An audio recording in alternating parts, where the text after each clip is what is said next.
Hello पिला माने मोर YouTube channel को तुम मानक स्वागत। आज आम एक गुरुत्वपूर्ण टॉपिक ऊपर आलोचना करिवा। तुम माने रेडी तो? इंटरेस्टिंग टॉपिक टा होची हमरो गसागु और लसागु। तुम जानिथिबो गसागु और लसागु बहुत इंटरेस्टिंग टॉपिक, बहुत मजा लागिव। आज आरंभ शेष पर्यंत वीडियो देखिवो एवं जहाँ सब संदेह थी गसागु और लसागु उपरे सेगुड़िया सब तुम दूरीभूत हो ग्यारंटीर सहित तुमको कहूँ वीडियो शेष बेलू तुम गसागु और लसागु भितर जहाँ सब संदेह थी सब निश्चित भाव दूर हो पार। चलो जीवा देखा आमर कौन अच्छी गसागु माने कौन लसागु माने कौन बुझा। गसागु गसागु माने गरिष्ठ साधारण गु गुण नियोग कौन गुण नियोग। लसागु माने लघिष्ठ साधारण गुणितक। तुम पिलाने गसागु और लसागु रे लास्ट गु गु रोची गु रे कोठे गुण नियोग हबो कोठे गुणितक हबो एटा तुम भीतर निश्चित भाव संदेह रहउतबो। से संदेह को वर्तमान आमे दूर करिवा। बट इन इंग्लिश गसागु means HCF highest common factor. Losagu means LCM means least common multiple. तमे इठी डिफरेंस टा देखो पिले कौन भिन्न अछि। वर्तमान हमरो इंग्लिश रे H for highest, C for common, F for factor, L for least, C for common, M for multiple. किंतु हमरो ओडिया रे गसागु गु गु रे गुण नियोग लसागु गु रे गुणितक। ए गुण नियोग आ गुणितक कोठे गुण नियोग हबो कोठे गुणितक हबो पिला माने संदेह रे पड़ जान। तुमरो से संदेह वर्तमान दूर होबाकू जाउची। वर्तमान टॉपिक टी बहुत इंटरेस्टिंग होबाकू जाउची। जो माने चैनल रे नुआ अच्छा जल्दी जल्दी चैनल को सब्सक्राइब कर दियो एवं पाखरे थिबा बेल आइकन को दबाई दियो जहा फल रे आगामी वीडियो रो नोटिफिकेशन प्रथमे तुम पाखरे पहुंचीबो। तुमे वीडियो गुडी को देखि परिबो। वर्तमान गसागु रो अर्थ भल्लो भाबे बुझी नबा। गरे गरिष्ठ गरिष्ठ माने कोन गरिष्ठ माने सबुठारु बड़ सबुठु बड़। सारे साधारण साधारण अर्थ आम बुझा ये चित्रटी देखा देखिल पिला माने चित्रटी देख साधारण दुईटी पेढ़ी अच्छी प्रथम चित्र द्वितीय चित्र ये दुईटी जाक तुम देखुच ये जो पेढ़ी भितर केते गुड़िए चित्र दि जाइए त्रिभुज वृत्त तापर केमती केमती सब चित्र अच्छी चतुर्भुज अच्छी एमती विभिन्न चित्र दिखाई से भितर तुम देखो एका भली देखा जाउथबा चित्र ए दुईटी जाक पीढ़ी रे जो चित्र दुईटी जो चित्र गुड़िक एका भली देखा जाउची से गुड़िक आमे बाछिकी बाहर करबा। सेमानकु कहबा सेई चित्र गुड़िक हैला साधारण। ताहले कोन कोन अछि देखिलो त्रिभुज गोटे अछि आउ वृत्त गोटे अछि। प्रथम पीढ़ी रे त्रिभुज गोटे वृत्त गोटे अछि। द्वितीय पीढ़ी रे केते गुड़िए चित्र अछि ता भितर भी त्रिभुज गोटे अछि वृत्त अछि। हेले त्रिभुज और वृत्त ए दुईटी हैला हमरो साधारण। ए दुईटी को साधारण बोली आमे साधारण उपादान बोली कहि परिबा। एठी हमरो प्रथम पीढ़ी आउ द्वितीय पीढ़ी भितरे साधारण चित्र दुईटी केउंडी केउंडी वृत्त एवं त्रिभुज ए दुईटी को मध्ये आमे कोन कहि परिबा कॉमन एलिमेंट कॉमन बोली मध्ये आमे कहि परिबा। सेमती देखो एठारे दुईटी झुड़ी अछि।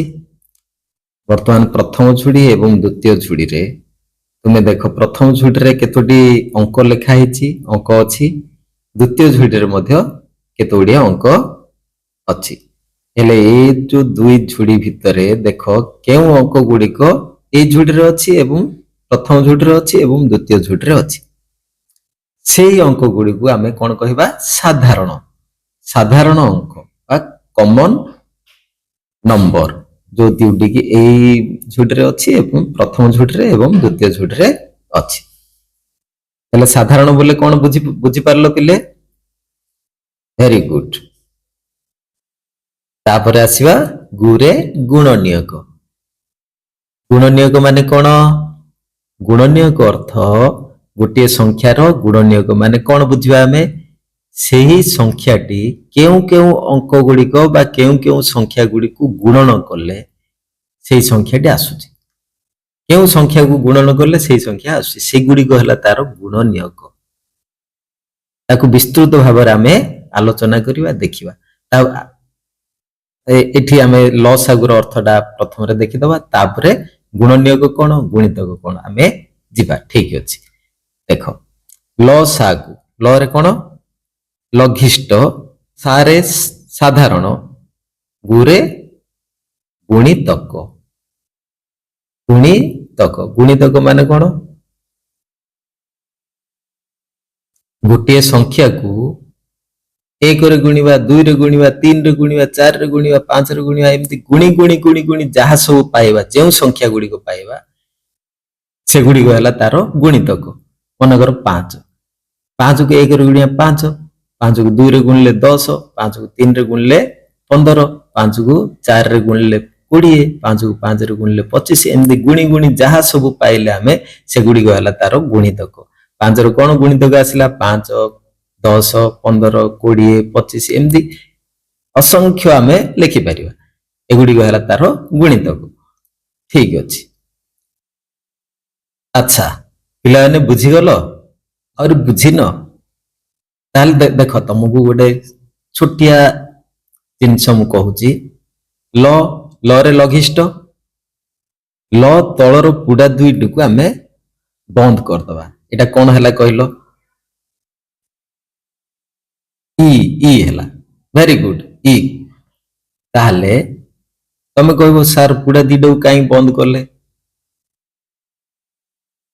तुमको बुझे जाइए मु गोटे ट्रिक कहूची सेटा को मन रख सबुदिन मन रही पुडा दुईटी को बंद करदेले एटा हैला ई हेले लास्ट को देख गु रे कौन हम गुणितक एटा व्यवहार है गुणितक बुझिपार ल सा गु लडा ई भलिया हेई पारुची तेणु आमे ताकू कोन लास्ट रो जो गुडा रहउची सेटा को गुणितक बोली कहबा आउ केबे हेले गुणनियक लसागु माने कोन ना लघिष्ठ साधारण गुणनियक बोली केबे कहबो लसागु माने लघिष्ठ साधारण गुणितक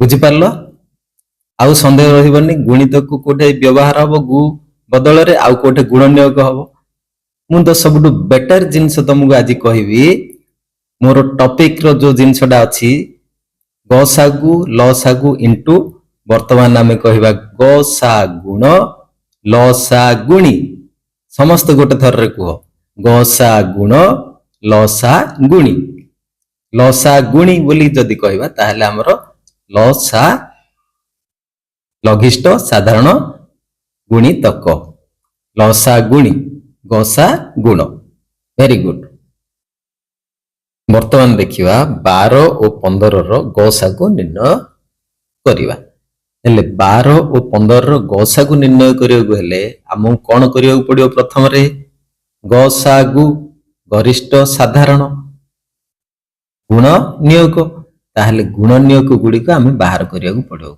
गुण नियोग प्रथम बाहर करिवा 12 रो कोन कोन अछि गुण नियोग 15 रो गुण नियोग कोन कोन अछि सेगुडी को भितरे पुणी आमे बाहर करिवा साधारण गुण नियोग कोटा कोटा से साधारण गुण नियोग भितरे पुणी गरिष्ठ कोटा गरिष्ठ माने कोन सबुटु बड़ कोटे सबुटु बड़ गुण नियोगटी हैला हमरो गसागु ताले जिबा देखो 12 गुण नियोग गुडी को लिखिबा 12 12 कोन कोन गुण नियोग अछि एक गोटे गुण नियोग 12 1 12 एक गोटे 12 गोटे दुईटी गुण नियोग हो एक गोटे हबो 3 चौक 12 6 2 गुणे 12 ताले 2 गोटे हबो 3 गोटे हबो 4 गोटे हबो 6 गोटे हबो आउ कोन हबो आउ 12 निजे 12 1 12 जेउ जेउ संख्या को गुणिले सेही संख्या आसी सेगुडी को हला तारो गुण नियोग बुझि पारलो पिले एथरो वेरी गुड वर्तमान देखियो 15 रो कोन कोन अछि गुण नियोग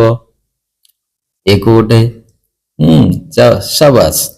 3 ଗୋଟେ, 3 ପଞ୍ଚା 15, 5 ଆଉ କଣ ଲେଖିବା 15। ଆଚ୍ଛା, ତାହେଲେ ଏଠି ଦେଖିବା କଣ କଣ ସବୁ ସାଧାରଣ ଗୁଣ ନିୟୋଗ ଅଛି। ହଁ, 12ରେ 1 ଗୋଟେ ଗୁଣ ନିୟୋଗ ଅଛି, 15ରେ ବି 1 ଗୋଟେ ଗୁଣ ନିୟୋଗ ଅଛି। ଏକଟା ହେଲା ଗୋଟେ ସାଧାରଣ ଗୁଣ ନିୟୋଗ 1 ଲେଖିବା, ତାହେଲେ ସାଧାରଣ ଗୁଣ ନିୟୋଗ 1 ଗୋଟେ। ଆଉ କଣ ଅଛି ନା 3 ଗୋଟେ ଅଛି, 12ରେ ଅଛି 3 ଗୁଣ ନିୟୋଗ, ଫେରେ 15ରେ ବି 3 ଗୁଣ ନିୟୋଗ ଅଛି। ତାହେଲେ ଏ ଦୁଇଟି ଭିତରୁ କେଉଁ ଗୁଣ ନିୟୋଗଟି ବଡ, ଗରିଷ୍ଠ, ସବୁଠୁ ବଡ? 1 ବଡ ନା 3 ବଡ? 3। Very good. ତାହେଲେ 3 ହବ ଆମର ଗସାଗୁ। ନିର୍ଣ୍ଣୟ ଗସାଗୁ ଇଜ ଇକ୍ୱାଲ ଟୁ 3। ସେମିତି ଆଉ ଗୋଟେ ଉଦାହରଣ ନେଇ ଆମେ ଦେଖିବା। ଠିକ ଅଛି। ଆଚ୍ଛା, ବର୍ତ୍ତମାନ 24 ଓ 36ର ଗସାଗୁ ନିର୍ଣ୍ଣୟ କରିବା। ତାହେଲେ 24ର ଗୁଣ ନିୟୋଗ କଣ କଣ? 1 2 3 4 6 8 12 ଆଉ 24। ତାହେଲେ ପୁଣି ଲେଖିବା ଆମେ 36ର ଗୁଣ ନିୟୋଗ ଗୁଡ଼ିକ ଲେଖିବା। 36ର ଗୁଣ ନିୟୋଗ କଣ କଣ? 1 2 3 4 6 9 12 18 ଆଉ 36। ବର୍ତ୍ତମାନ ଆମେ ସାଧାରଣ ଗୁଣ ନିୟୋଗ ଗୁଡ଼ିକୁ ବାହାର କରିବା। ସାଧାରଣ ଗୁଣ ନିୟୋଗ କଣ କଣ ଅଛି? 1 ଗୋଟେ ସାଧାରଣ ଗୁଣ ନିୟୋଗ, 24ର ଗୁଣ ନିୟୋଗ ଗୁଡ଼ିକରେ ଅଛି, ପୁଣି 36ର ଗୁଣ ନିୟୋଗ ଗୁଡ଼ିକ ଯୋଉ ଲେଖିଛେ ସେଥିରେ ଅଛି। ପୁଣି 2 ଗୋଟେ ହବ ଗୁଣ ନିୟୋଗ, ସେମିତି 3 4 6 ଆଉ କଣ ଅଛି 12 ଅଛି, ଆଉ ନାହିଁ।